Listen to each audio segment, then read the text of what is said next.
Hello, good morning, good afternoon, good evening, and welcome to the Toda Peace Institute's Global Conversation series. My name is Janani Vivekananda, and I am the Senior Research Fellow on Climate and Conflict at the Toda Peace Institute, and also the Head of Program on Climate Security at Adelphi. As countries emerge from conflict, they face the dual challenge of rebuilding in the face of both recurring violence and intensifying climate impacts. Today, I'm pleased to be joined by Dr. Assem Mayar, a leading expert on climate conflict and post-conflict recovery, whose research and field experience in Afghanistan, in Syria, and in Iraq offer vital insights for practitioners and policymakers worldwide. Assem, your recent policy brief highlights how climate risks and conflict dynamics are deeply entwined, and why and also how integrating both lenses into post-conflict reconstruction is no longer optional but is essential. Assem, thank you for joining us, and let's begin by exploring the core arguments of your paper before delving into case studies and some practical recommendations. Thank you very much. It's an honor for being here and discussing this vital issue. Actually, if you look at the post-conflict reconstruction, it has now differed from the previous times. For example, if we look at the post-conflict reconstruction of the World War II, that time there was no climate change or the risk of the climate change in that case. But nowadays, the society is not only focused on the rebuilding the destroyed infrastructure of the past, but they are also facing a continuous challenge of that is rooting in the consequences of the climate change. So, in order to build an infrastructure that lasts long, and we have to look to the all over the risk, not into the reconstruction only. So this obliged the donors or the implementers in order to consider the future risk as well. That's actually the climate consequences.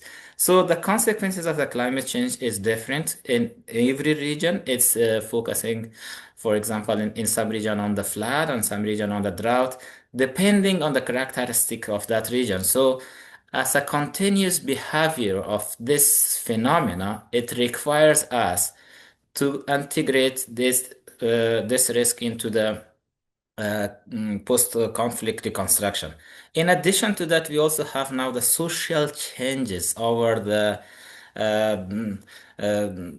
resources or the infrastructure that are being built. Because if one infrastructure is built, its consequences should be considered in the downstream area. For example, if we focus on the water. So that's why the tension among the communities also emerge over the reconstruction phases. In order, as I said, in order to avoid the future risks and make it sustainable and last long, it requires to have a holistic view for the risk, not only focusing on the one risk.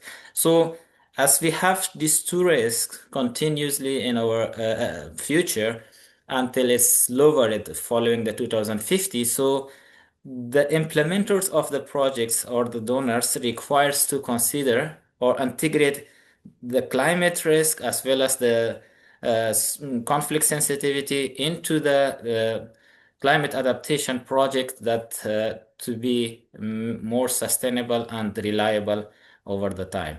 Moreover, if you consider the climate risk, we would avoid investment in a region that would not last or that would face the flood or the disaster. So, in order to not waste the resources or for particularly the money or the funding, so we should consider this risk into account and integrate it into the post-conflict reconstruction.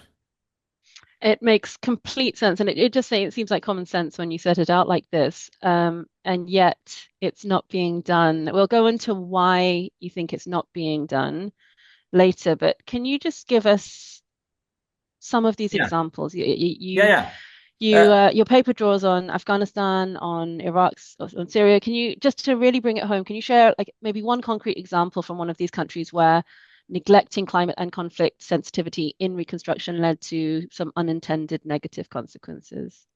You're right, but we should look for a little bit far behind that one, that why it's being not considered.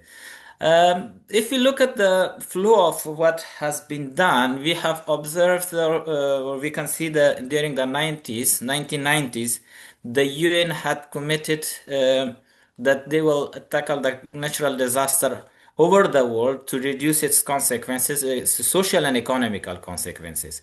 So that was a kind of mandate to analyze or understand the consequences of the climate change, because the climate is a kind of multiplier of the natural disaster and the rest.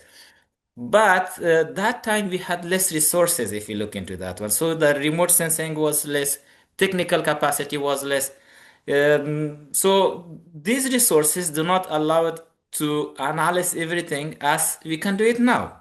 Because now we have a huge amount of resources, only with a small piece of coding, we can analyze a lot of area and identify the vulnerable region.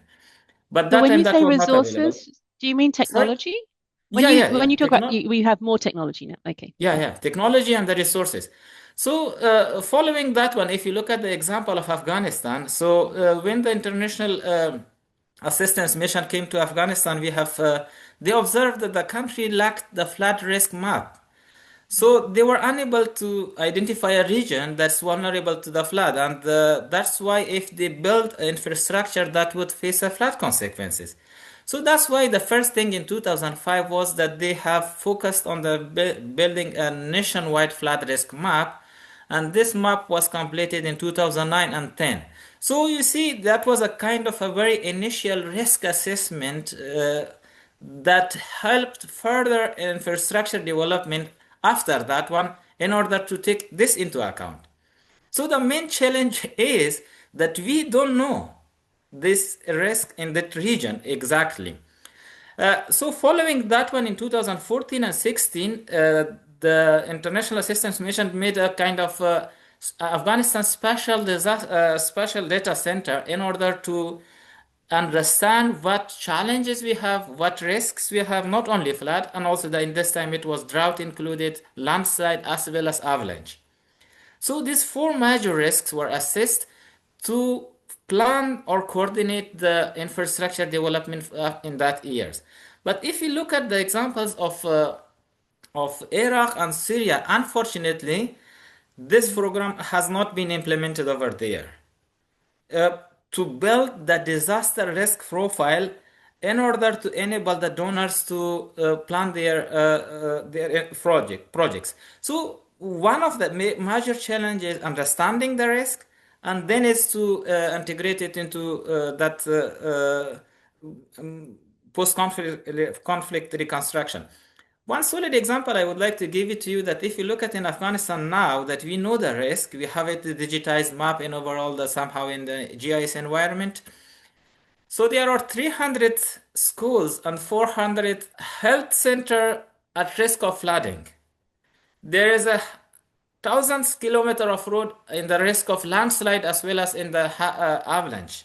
So this means that these are built in a region that's gradually losing its economic or its value. It's destroying it gradually. So some of them are maybe flooded, some of them are maybe not so far flooded, but it would be flooded in the future.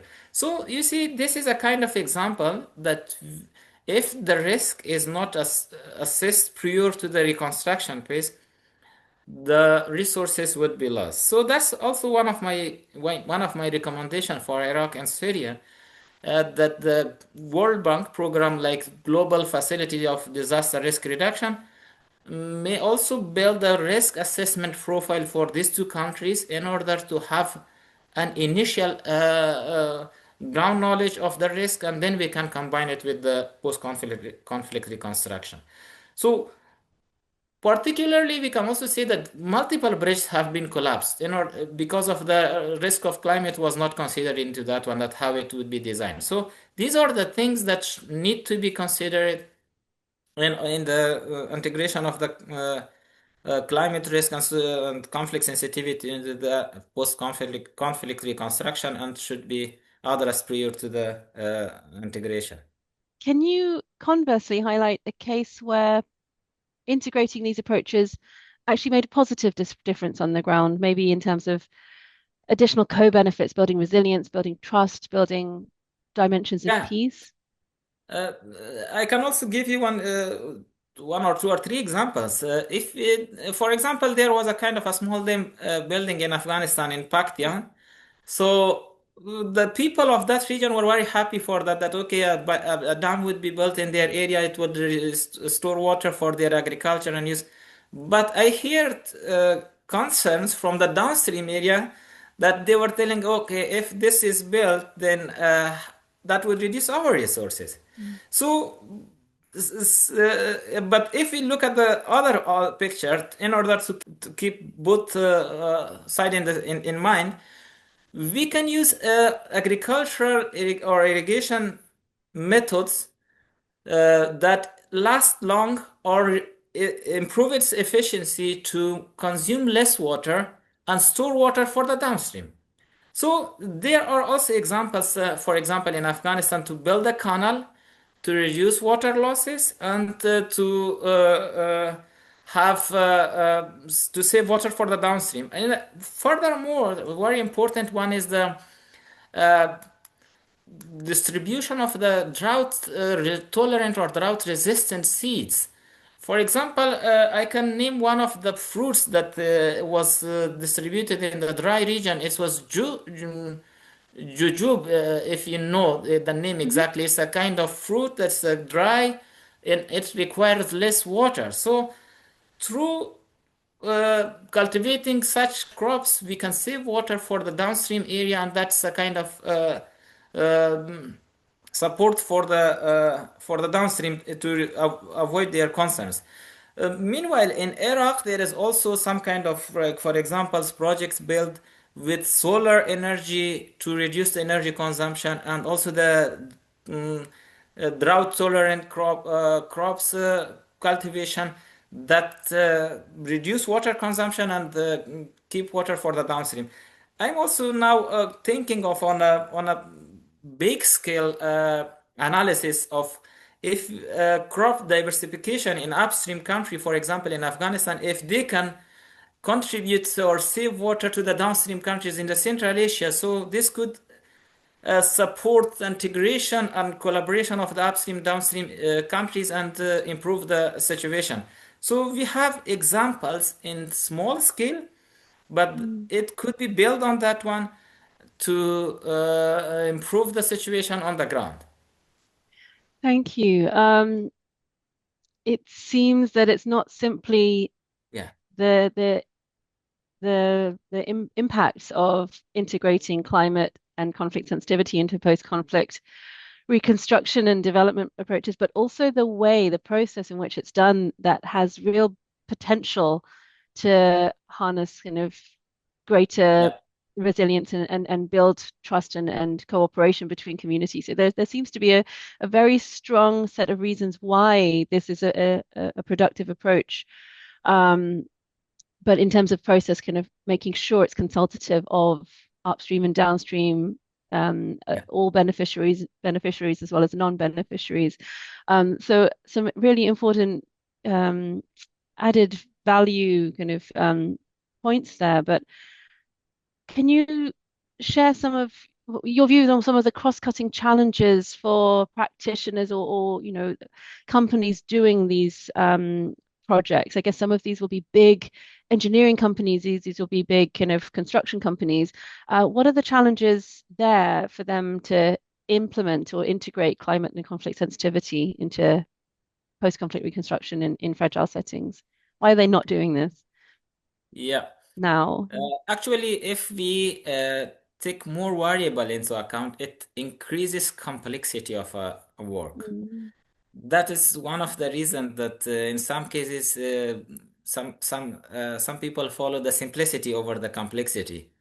But we should make it balanced in order to make the solutions sustainable. So that's why sometimes going into deep into the situation and consider more variables, that's better and provides a kind of solution that is last long.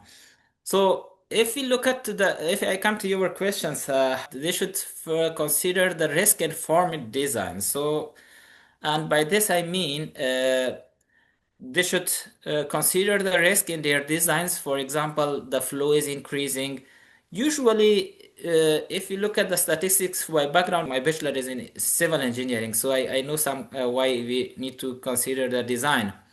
So one of the factors is that when we design a project, we consider the statistics of the flow. For example, if we focus on the river, in that, we also predict the risk in the future. However, now climate is increasing or changing that pattern of the recorded values. So that's why one should take into account the risk higher than that's expected or that's the statistics shows. The second factor is the risk assessments that I already mentioned, but in some countries, for example, in conflict setting, the data is less available. So the companies can focus on the techniques or the database that are globally available. For example, now I have access to some data sets that provide information on the overall food security or, for example, agriculture, how the drought impact this agriculture. So it's clearly visible from that databases that we know which region is more impacted and which region is not impacted. So that's helping to plan or design the projects appropriately. This is the remote sensing techniques are available. Moreover, we also have global maps of flood. I said that the risk assessment is not available for Syria as in specific resolution or specific details, but the global systems help also to be utilized and understand which areas will face the flood or which area will not. So these global data sets help to identify the vulnerable region and plan the projects appropriately. But there is one more thing. For example, if we build to tackle the consequences of climate change with less data, we increase the stability risk. For example, we take the risk. If the risk is small, we take it more than that one to prepare the design the project for that one. In order, if the risk is not correctly estimated, so that over consideration should keep in mind or be prepared for that one. So to make it clear, we increase our design. So this is a kind of a little bit less economic, I would say. We spend more to tackle the risk, but this is better than losing the entire infrastructure.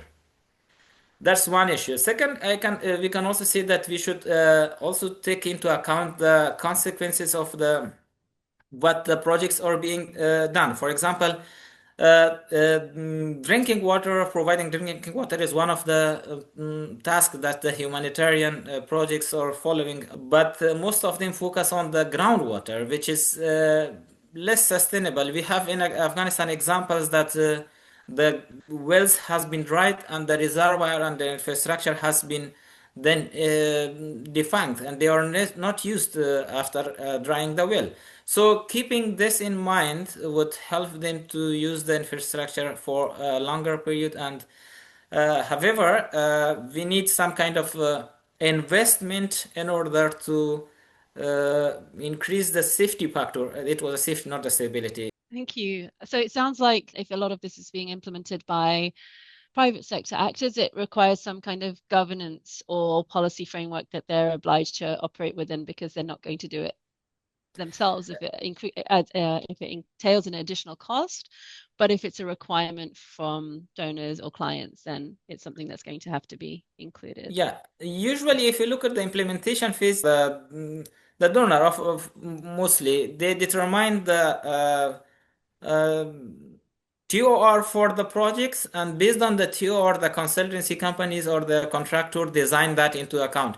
So if the donor have this term of the climate and conflict sensitivity risk into their TORs, then the consultancy services or the designing or the implementing partners would definitely follow that. And for that one, I said that they can use on rely or the globally available data sets that help to understand the risk, and that's usually we use not only for agriculture, for flood, for other natural disaster, we have at least initial maps, and that's helping to design better and take the risk into account. Okay, thank you. So you've moved us perfectly into thinking about practical steps and very actionable recommendations. So this is one very, very clear. Include this as a requirement in terms of reference from the Yeah. clients. Can you share maybe your further top 2 or 3 recommendations, top concrete actions for international agencies or Yeah. implementers to prioritize to make post-conflict reconstruction more resilient and more peace Yeah. positive? Yeah, the first recommendation would be to increase the funding, because the main problem of these three countries is maladaptation. So when we have less resources, the tension between the communities emerge. If you build in one region, the other region would complain, why you are not building in my region? Why I am also affected similarly. So if the resources are less, the tension emerges automatically. So that's why first the climate finance should be more to these countries, and it's complicated how to deliver that into the region or materialize it. But there are some kind of diverse approaches. For example, decentralized approach. The capacity of the local governments are weak, so they cannot follow the funding requirement. For example, they cannot build the proposals and the project to attract the funding. So that's why the third party organization, for example, the UN agencies, other implementers, international NGOs, they can mediate the process to materialize the fund and implement the projects. Meanwhile, my second recommendation is to build the local capacity, because whatever is produced locally is cheaper than that is produced by the externally or outside. So an example I gave you in Afghanistan, why less things were built in Afghanistan with multi-million fundings, because Afghanistan lacked the capacity and most of the experts were brought from abroad, other countries.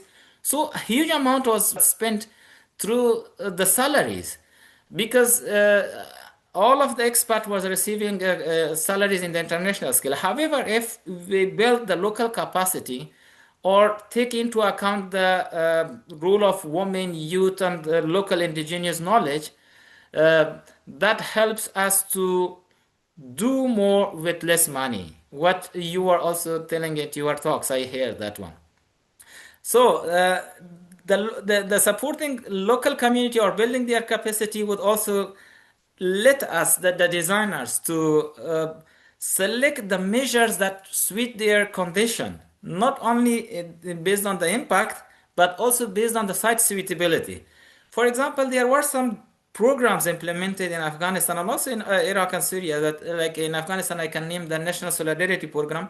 In that approach, the choice of the measures were given to the local people. So local people were voting, deciding, and then selecting that this should be built in our community.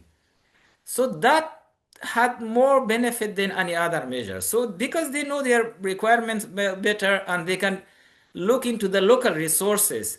So this is also the local integration is also one of the thematic issue that now is being taken into account of the project's design. So this too is the main objectives to recall them. One, increase the funding and diversify the approach through decentralized mechanism. The second one is build the local capacity in order to produce more with local funding. These two would be my two top recommendations. Thank you. And I also heard there you mentioned the importance of local participation and social Yeah. inclusion. Can you tell us a bit more about what role this plays, especially including women and youth and displaced communities, perhaps also very personally in the context of Afghanistan, where this is very challenging? What role does this play in making reconstruction both climate and conflict sensitive? Can you maybe share an example from your research? If you look at the inclusions, it build trust, it build capacity, because it's a double action. From one side, we learn from their indigenous knowledge, and from the other side, the donor deliver its whatever knowledge it has, or the project implementation, or whatever the project aim is to there. And moreover, it builds the ownership sense among the communities, and that's then helping the communities to reduce the conflict. Moreover, to give a specific example, when I was in the school, we had less schools in that time, but it was about 2002 to 2004, I think. So our school was building, and we were working there. So a kind of a portion of the work was given to the youths in order to play a role into building that project, and then they have a kind of sense of ownership and sense of cooperation that they built and worked. It's also kind of pride for me and also for everyone that we have worked in this project and the community benefited from that one. So the overall, it built knowledge, it built the capacity, it reduced the suspicion and negative thinking, and yeah, that's an important factor in the social cohesion of the projects. Thank you. That's incredibly important. Yeah, because even if a project is well designed, even if it's well planned and it is taking account of risk, as you've described, if it doesn't involve communities, there's no understanding, and it's very hard. There's a lot of mistrust amongst communities Yeah, when what has been imposed on them from the national government hasn't always been good. So if something is coming and being done without consulting them, even if it is potentially beneficial, it can still create a lot of mistrust and discontent and really strain the social contract. So it's yeah, yeah, no, it's great to hear an example of how this has been a very positive experience when people are genuinely consulted and yeah. really As have a I stake in as I planning. referred to the National Solidarity Program of Afghanistan, Mm. so that was a very good example, and that was a nationwide program, and every community, local community, was able to vote and decide and kind of choose the measures. For example, building road, building culvert, water project. Well, based on their demand, they were not thinking that this is an external solution brought to us. That's the kind of local solution to the local problem, and the people like that one.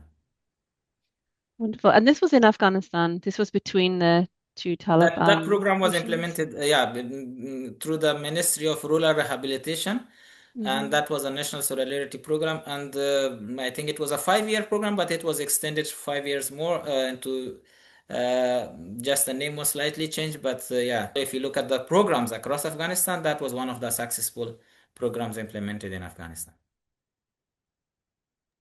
Thank you. It's so reassuring to hear some examples of positive experiences in a time where it feels like so little is possible in Yeah, the region, particularly in Afghanistan. It's great to know that there are things that have worked and will work again in the future when space opens up again. So yeah, I'd like us to look forward now and think about how can we get to this place where we can be building what can endure in terms of physical buildings, but also in terms of peace. Your paper argues that post-conflict reconstruction needs to move from just rebuilding what was lost to rebuilding what can last. I really like this yeah, framing.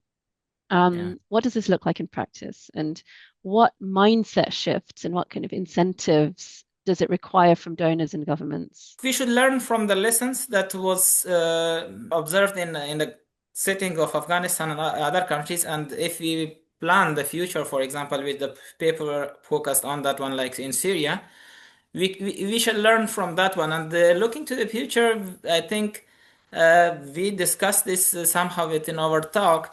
It's essential to integrate the climate and um, conflict sensitivity into the post-conflict reconstruction, as well as understand the risk prior to the implementation of more projects, and then we are able to implement that one.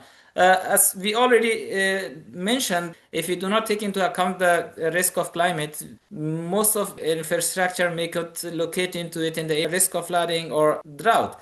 So that's why taking into account this risk and using the global data sets would help the implementers to design or and implement better infrastructure that lasts longer in the communities. of these countries. Thank you. And finally, for those working on post-conflict recovery, what is the single most important lesson you hope they can take away from your work?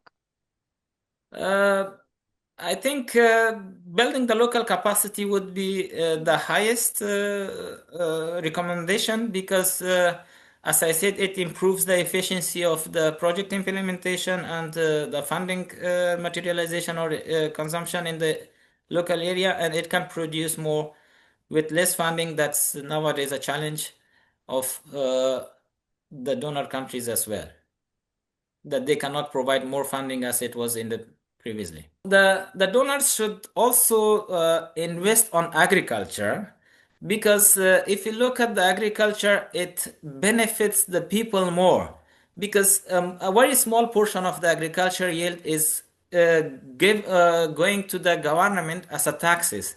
However, if we compare this sector with the mining or the oil extraction, the entire revenue of that sector is going to the government, and very less is going to the people only as a salary of those who are working within that sector. So investing on agriculture sector is a kind of investment on the people and directly benefiting them. So that's also one of my recommendations that should be taken into account. Thank you, Assam, for sharing your insights and your You're very welcome. practical and very pragmatic wisdom. Your work makes it very clear and very compelling that we need to get better at integrating climate and conflict sensitivity. This is not into post-conflict reconstruction because this is not just about avoiding failure, but really about giving post-conflict societies a genuine chance to build lasting peace and resilience. Thank you again for joining the global conversation. And to the audience, if you would like to learn more about Assam's work on Afghanistan, on risk-informed post-conflict reconstruction, you can find the link to his excellent paper in the show notes accompanying this episode. So thank you once again very much, Assam, for this excellent conversation. I've learned so much, as I always do, listening to you and reading your work. So I've come away richer than I started an hour ago, and Yeah. wishing everybody else a very good day. Thank you. Thank you very much too. I appreciate the opportunity to talk about this, but I would like to confess that everything could not be said in the discussion, and I also recommend the audience to read the paper, and they will get better information and about the topic. Thank you very much.